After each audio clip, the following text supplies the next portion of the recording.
3:58 a.m. The silence of the dead of night was shattered by the electronic shriek of the door lock. Beep, beep, beep, beep, click. The motion sensor light in the entryway vomited a sickly orange glow, flickering on and off. Min-suk, coiled on the sofa like a man feigning death, held his breath, every nerve screaming at the presence behind him. Click, clack. The sound of high heels being kicked off, and then his wife, Soo-jin, glided into the living room. But something was terribly wrong. Hanging in the air, underneath the heavy cloud of her Chanel perfume, was a smell that had no business being in a family home. A thick, metallic, coppery odor that clawed at the back of his throat. It was the smell of a butcher shop. It was the undeniable smell of fresh blood. Min-suk kept his back to her, pretending to be asleep, but a river of cold sweat was already soaking through his shirt. His wife didn't go to their bedroom. She went straight for the bathroom. A moment later, he heard the faucet turn on, and beneath the sound of rushing water, a low, soft humming. The melody was so cheerful it was monstrous. And then, seeping from under the bathroom door, came a bitter, acrid smoke, along with the faint crackle of something burning. Was she burning clothes? This was more than just a drunken night out. Her movements were too careful, too secretive, too deliberate. What, in God's name, was she trying to erase tonight? This living nightmare, this seed of terrible suspicion, had been planted exactly 3 months ago. It was the day Soo-jin went to her high school reunion, the first one she'd attended in 10 years. Before that night, Soo-jin had been the perfect wife, a woman whose obsession with cleanliness bordered on a disorder. But after that reunion, the home she once polished to a shine began to rot from the inside out. In the sink, dishes from a week ago were piled like ancient ruins, crowned with patches of green mold. The living room floor was a minefield of our children's cracker crumbs that crunched underfoot like sand.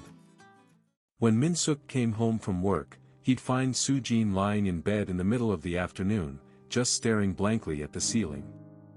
The children's school notices lay forgotten on the dining table. When he finally worked up the courage to ask what was wrong, she'd look at him with empty eyes and say, "I just had a few drinks with friends. They say a late bloom is the most dangerous. Why can't I have a little fun?" But her breath always carried the scent of a strange man's cologne, and the sharp, unfamiliar smell of menthol cigarettes she had never smoked in her life.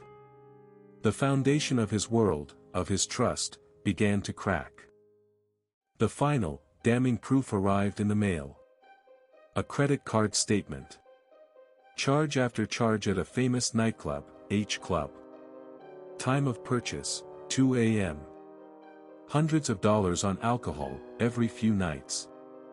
Min-suk's hands began to tremble. My wife is having an affair. And not just any affair, she was running with a younger, sleazier crowd. His mind became a sewer, flooded with filthy, degrading images. He felt a rage so profound it threatened to consume him, the thought that his perfect family, his entire life, was being shattered by his wife's midlife crisis. That was the moment he decided to open Pandora's box. That night, under the cloak of darkness, Min-suk fixed a GPS tracker to the inside of his wife's rear bumper with black electrical tape. On his phone screen, a blinking red dot came to life. 11 p.m. Just as he expected, the dot stopped in the heart of the city's nightlife district, right in front of the H Club. He got in his own car and followed.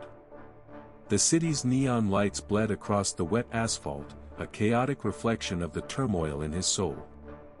Hiding in his car, Min-suk held his breath and stared at the club's entrance. His heart was hammering against his ribs, trying to break free. An hour passed. Then, the club doors swung open and a familiar silhouette stumbled out. It was Soo-jin.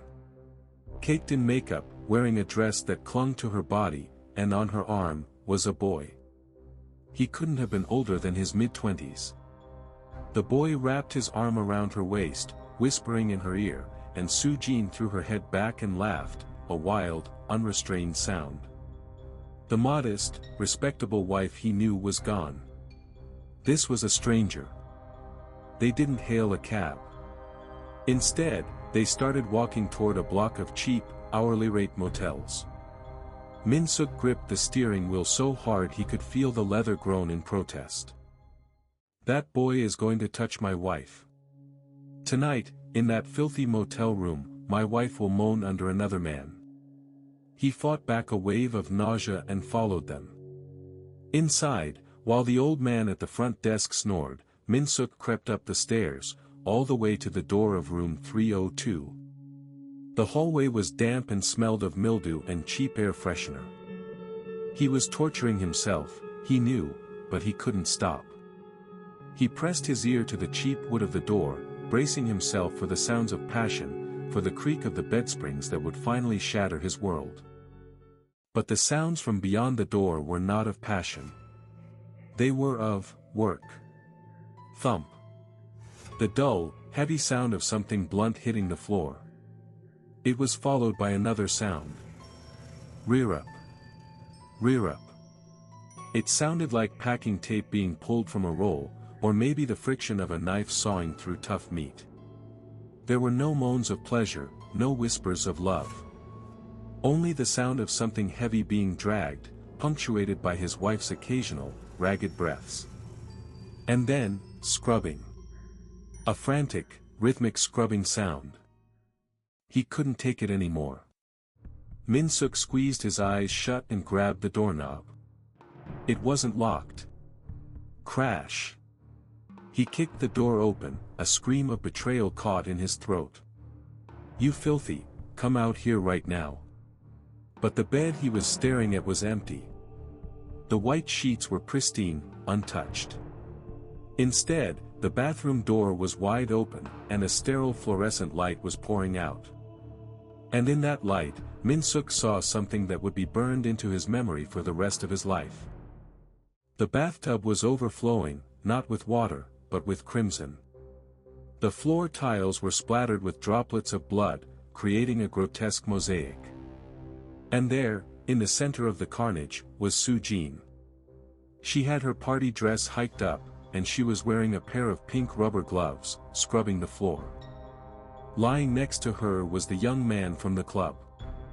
A deep, gaping wound was sliced across his throat, and his eyes were wide open, staring at nothing. He was clearly, horribly dead. Min-suk was so shocked, he couldn't even scream. Only a dry, useless gasp escaped his open mouth. Su-jin slowly turned her head and looked at him. Her face was smeared with a mixture of sweat and blood, but her expression was disturbingly peaceful. She looked at him with the serene calm of a housewife interrupted while doing dishes. Her eyes, they weren't clouded with alcohol. They were crystal clear, shimmering with the terrifying light of a madness that had finally been set free. "Honey, you're here," she said, her voice impossibly casual. Min-suk stumbled backward, stammering. "You, what is? Did you kill him?" Su-jin wiped a bead of sweat from her forehead with the back of her blood-stained glove. "Oh, him. He was the nephew of that awful woman from my reunion who was so rude to me.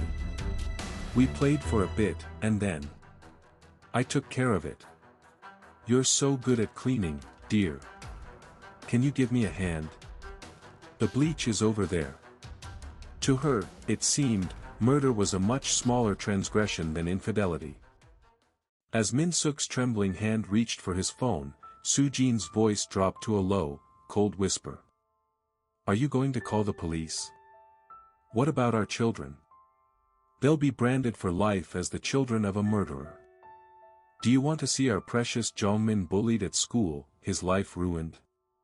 Her words were not a plea, but a weapon, aimed directly at his weakest point. The perfect family. The respectable life he showed off to the world. Everything he had fought so hard to protect had just become his prison. She knew him. She knew that to save his family's reputation, he would make a deal with the devil herself. Min-suk's world began to shake. The only sound in the bathroom was the steady drip, drip, drip from the showerhead. After a long, suffocating silence, Min-suk slipped the phone back into his pocket. And then slowly, so very slowly, he bent down and picked up a cleaning rag from the floor. A small, satisfied smile finally bloomed on Sujin's face. As the screen fades to black, all we hear are ragged breaths and the chilling, rhythmic sound of scrubbing. The path that began with a husband's suspicion of an affair had ended here, in a vow of complicity, a bond sealed not in love, but in blood.